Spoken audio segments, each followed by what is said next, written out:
সে মুক্ত হওয়ার পেছনে নিশ্চয়ই এখানে সরকারের কেউ না কেউ এর সাথে জড়িত আছে। কারণ কারা সরকারকে বের করতে হবে। এখন ষড়যন্ত্রকারীও থাকতে পারে সরকারের ভিতরেও, যে সরকারের বিরুদ্ধে ষড়যন্ত্রকারী নাই এটা তো আমরা বলতে পারবো না। সরকারকে ব্যর্থ করে দেওয়ার জন্যে ফেসিবাদের দোসরও সরকারের ভিতরে থাকতে পারে।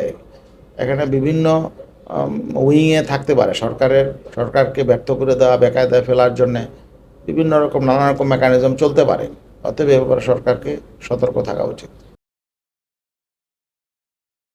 বর্তমানে এনসিপির রাজনীতিকে আপনি কিভাবে দেখছেন? সম্প্রতি নাসিরউদ্দিন পাটোয়ারির যে বক্তব্য ঘিরে আলোচনা সমালোচনা হচ্ছে, এ বিষয়ে আপনার প্রতিক্রিয়া কি? এনসিপি জুলাইয়ের অভ্যুত্থানের সম্মুখ সারিতে যারা ছিল, যে সমস্ত ছাত্র নেতারা, তরুণদের একটা সংগঠন, এদের নিয়ে মানুষের মধ্যে একটা বড় প্রত্যাশা ছিল। কিন্তু আমরা দেখলাম যে আসলে সেই প্রত্যাশার জায়গাটা তারা সংকুচিত করে ফেলেছে নিজেরাই, এবং নিজেরা এখানে জুলাইয়ের অভ্যুত্থানের নেতৃত্বদানকারী শক্তি হিসাবে তাদের যে ভূমিকা থাকা উচিত ছিল, বিশেষ করে অভ্যুত্থান পরবর্তী, সেই ভূমিকাটা আমরা দেখলাম যে তারা নিজেরাই বিতর্কিত করে ফেলছে। প্রথমত তারা অন্তর্বর্তী সরকারের অংশ ছিল, তারপরে তারা আবার হঠাৎ করে নির্বাচনে গেল, এবং সেই নির্বাচনেও গেল তারা হলো জামাতের অনুগামী হয়ে। তো সেটা নির্বাচন পরবর্তীও আমরা যেটা দেখতে পারলাম যে ওদের রাজনীতিটা মানে স্বাধীন একটা রাজনৈতিক সংগঠন যেভাবে মানে এগিয়ে যাওয়ার কথা, সেভাবে না হয়ে অনেকটা প্রতিক্রিয়াশীল দলের মতো।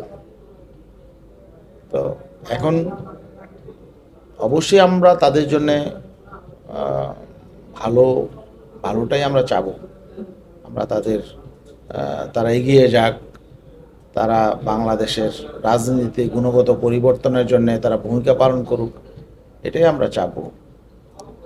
কিন্তু মানে যেই সম্মানিত ব্যক্তি যারা রয়েছেন রাষ্ট্রের বিভিন্ন রাজনৈতিক অঙ্গনে আছেন বা সামাজিকভাবে যারা প্রতিষ্ঠিত সম্মানিত, তাদেরকে সম্মান রেখেই কথা বলা উচিত। আমি আমার জায়গা থেকে কথা বলবো, আমার পজিশন কি সেটা বিবেচনা আমি করব। অন্যের সমালোচনা হবে, এটা স্বাভাবিক, রাজনৈতিক প্রতিপক্ষ বা প্রতিদ্বন্দ্বীর সমালোচনা হবে, কিন্তু সমালোচনার সীমারেখা থাকা উচিত। এখান মধ্যে শালীনতাবোধ, শ্রদ্ধাবোধ, সম্মান, এগুলো তো অবশ্যই আমাদেরকে মেনে চলা উচিত। তো এগুলো কেউ লঙ্ঘন করুক, এটা আমরা চাই না। আমরা এই অভ্যুত্থান পরবর্তী একটা শালীন রাজনীতি চাই, একটা সিভিলাইজড রাজনীতি আমরা চাই। এখানে মানে কেউ অশালীন বা কি বলে এটাকে অসৌজন্যমূলক কথাবার্তা আচরণ করুক, এটা কারোই কাম্য না। আমি কোনো ব্যক্তির নাম নিতে চাই না, আমি বলতে চাই যে আমাদের রাজনীতিতে এই কালচারটা ভালো না, যে কারোর প্রতি মানে অসৌজন্যমূলক কথাবার্তা বলা, এটা আমাদের রাজনৈতিক কালচারে এটা মানায় না। অতএব যেই রাজনৈতিক দলের যেই নেতাই হোক, আমরা কাউকে ছোট মনে করি না। রাজনৈতিক অঙ্গনে যারাই আছেন সবাই এটা মানে খেয়াল রাখবেন এবং শালীনভাবে শব্দ প্রয়োগ করবেন, এটাই আমরা প্রত্যাশা করি। শেখ হাসিনার ফিরে আসার বিষয়ে আপনার অবস্থান কি, বা আপনি কি বলবেন? শেখ হাসিনা ফিরে আসবে কী করে? আমরা তো চাই শেখ হাসিনা ফিরে আসুক, কারণ তার যেহেতু আদালতে দণ্ড হয়েছে, শাস্তি হয়েছে, তো সে শাস্তি কার্যকর করতে হইলে তো তাকে ফিরে আসতে হবে। এবং আমরা চাই সরকার যথাযথ প্রক্রিয়ার মধ্য দিয়ে তাকে ফিরে আনুক এবং তাকে আইনের মুখোমুখি করা হোক। সেখানে যদি সে অন্যায় করে থাকে শাস্তি হবে। এছাড়া পুনর্বাসনের জন্য রাজনৈতিকভাবে এখানে নতুন করে আওয়ামী লীগকে পুনর্গঠিত করার জন্য হাসিনা ফিরে আসবে, এটা বাস্তবসম্মত না। অদূর ভবিষ্যতে এটা সম্ভব না। দূরবর্তী কোনো সময়ে তখন আওয়ামী লীগ আবার রাজনীতিতে আসবে কিনা সেটা তাদের আচরণে এবং তাদের কর্মকাণ্ডে সেটা প্রমাণ হবে। কিন্তু খুব অল্প সময়ের মধ্যেই এমন কোনো পরিবেশ বাংলাদেশে ঘটবে না। কারণ আওয়ামী লীগ যা করেছে এটা তো মানে বর্তমান প্রজন্ম, এটা তো যতদিন পর্যন্ত তাদের মনে থাকবে ততদিন পর্যন্ত তারা এইভাবে পুনর্বাসিত হবে কি করে? তাদের এখানে রাজনীতি করার মতো তো কোনো পরিবেশ তৈরি হবে বলে আমার মনে হয় না। এই প্রজন্ম যখন চলে যাবে তখন হয়তো তারা যদি কোনো দিন ফিরে আসতে পারবে। এই প্রজন্ম, জুলাইয়ের প্রজন্ম জুলাইয়ের প্রজন্ম যতদিন বেঁচে থাকবে অতদিন পর্যন্ত আওয়ামী লীগের রাজনীতিতে ফিরে আসার আমি কোনো সম্ভাবনা দেখি না। উনি গ্রেপ্তার হয়েছিলেন, আবার শোনা যাচ্ছে যে উনি জামিন পেয়েছেন।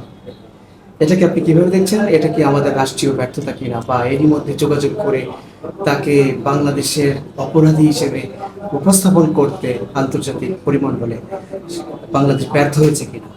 আমরা তো যখন বেনজির সাহেব গ্রেফতার হইলেন তখন সরকারের কাউকে কাউকে বলতে শুনছি যে তাদের তৎপরতাই নিয়ে গ্রেফতার হয়েছে, এমন একটা ক্রেডিট সরকারের পক্ষ থেকে নেওয়া হয়েছে।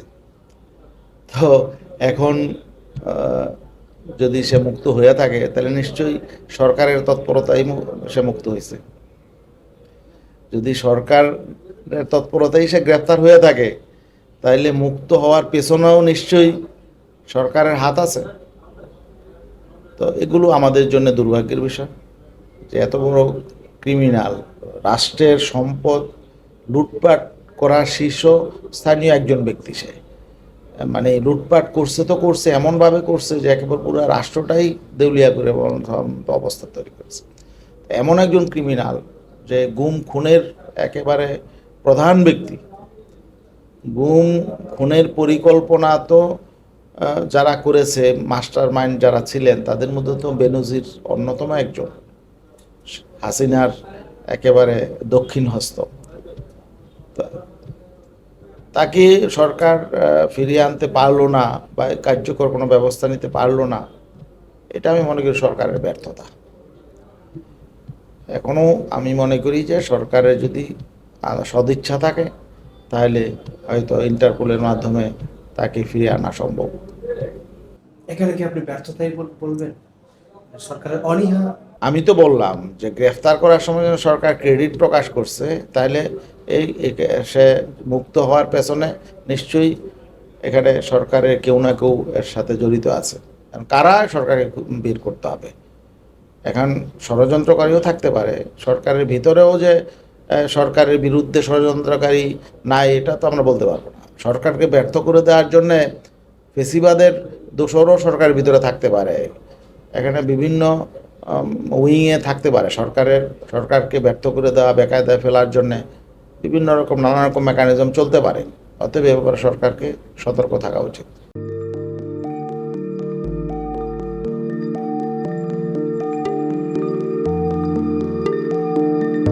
পহেলা জানুয়ারি 2026 ইউটিউব জার্নালিজমের অগ্রদূত changeTV.press সংগ্রাম মুখর 7 বছর পেরিয়ে পা রাখলো গৌরবান্বিত 8 বছরে। এই আনন্দ প্রহরে সবাইকে নিরন্তর শুভেচ্ছা। আমি নিজেকে ধন্যবাদ মনে করি, আমি সৌভাগ্যবান। চেঞ্জ টিভির পক্ষ থেকে আমার সাক্ষাৎকার নেওয়ার জন্য তারা আসছেন এবং চেঞ্জ টিভি দীর্ঘ 8 বছর ধরে এই কাজগুলি করছে। আমি তারা অনেক ভালো কাজ করেছেন, দেশের মানুষের সুখ দুঃখের কথা প্রত্যক্ষ তুলে ধরছেন। আমার আশা থাকবে চেঞ্জ টিভি সামনের দিকে উত্তরোত্তর আরও সমৃদ্ধ হবে। একটাই শুধু আমাদেরকে উপদেশ দিতে চায় তাদের কাছে, সেটা হচ্ছে সত্য কথাটা মানুষের সামনে তুলে ধরা, মানুষের ভিতরে কি চায় তাদেরটা তুলে ধরা, মানুষের প্রত্যাশা তুলে ধরা, এবং মানুষের মধ্যে এই যে দেশাত্মবোধটা এবং সত্যবাদীটা এটা জাগরণ করে চেঞ্জ টিভির সামনের দিকে এগিয়ে যাবে। এবং যারা দেশের কথা চিন্তা করে এবং দলমত নির্বিশেষে যে লোকগুলো আছে তারা দেশের কথা চিন্তা করে, দেশের উন্নয়নের কথা চিন্তা করে, কোনো পক্ষপাতিত্ব করে না, তাদের বক্তব্য দেশের মানুষের তুলে ধরা, এই কাজগুলি সামনে এগিয়ে নিয়ে যাবে, এটা আমাদের প্রত্যাশা। অনেক ধন্যবাদ আপনাদেরকে, দেশবাসীকে, দেশবাসী সবাইকে আমি ধন্যবাদ জানাচ্ছি। changetv.press, এক ফোঁটা হলুদও নেই। আমরা শুধু আপনাদের কাছে একটাই আবেদন করব, মিথ্যার পিছনে দৌড়বেন না, সত্যকে ধারণ করেন, সত্যকে জনগণের কাছে তুলে ধরেন। সেটা যতই কঠিন হোক না কেন পিছপা হবেন না, ভয়ের কোনো কারণ নাই। আল্লাহর সাথে থাকেন, আল্লাহ আপনাকে সাহায্য করবে। কোনো মানুষের কাছ থেকে কোনো সাহায্য কামনা করবেন না। ধন্যবাদ। changetv.press, এক ফোঁটা হলুদও নেই।